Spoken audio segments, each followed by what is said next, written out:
കാലങ്ങളായിട്ട് മലയാളികൾക്കിടയിലുള്ള സർക്കുലേറ്റ് ചെയ്യുന്ന ഒരു വലിയ അബദ്ധ ധാരണയാണ്.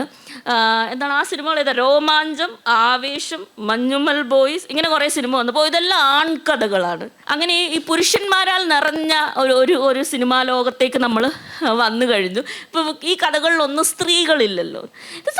ആക്ച്വലി എനിക്കതിന് വേറെ വാക്കില്ലാത്തത് ഞാൻ പറയുന്നതാണ്. It's stupid reading. It's an absolutely anti feminist stupid reading. Those are not patriarchal movies. അതെന്തുകൊണ്ടാണ് അങ്ങനെ പറയുന്നതെന്ന് പറയുന്നത്, നമുക്കെപ്പോഴും നമ്മൾ ആണുങ്ങളെ കൂടുതൽ ഫോക്കസ് ചെയ്യുന്ന സിനിമകൾ ആൺ സിനിമകളാണെന്നും പെണ്ണുങ്ങളെ ഫോക്കസ് ചെയ്യുന്ന സിനിമകൾ ഫെമിനിസ്റ്റ് സിനിമകളാണെന്നും നമ്മൾ തെറ്റിദ്ധരിക്കാറുണ്ട്. ഇപ്പോൾ ചിന്താവിഷ്ടയായ ശ്യാമളയോ, എൽസമ്മ എന്ന ആൺകുട്ടി, പിന്നെ 22 FK, ഇതൊക്കെ മലയാളി തെറ്റിദ്ധരിച്ച് വെച്ചിരിക്കുന്നതാണ് ഫെമിനിസ്റ്റ് സിനിമയാണെന്ന്. ഇതൊന്നും ഫെമിനിസ്റ്റ് സിനിമയല്ല, എക്സ്ട്രീംലി പേട്രിയാർക്കൽ സിനിമയാണ് ഇതൊക്കെ. ഞാൻ വിചാരിക്കുന്നത് മഞ്ഞുമ്മൽ ബോയ്സ് ഒരു നല്ല ഫെമിനിസ്റ്റ് സിനിമയാണെന്നാണ്.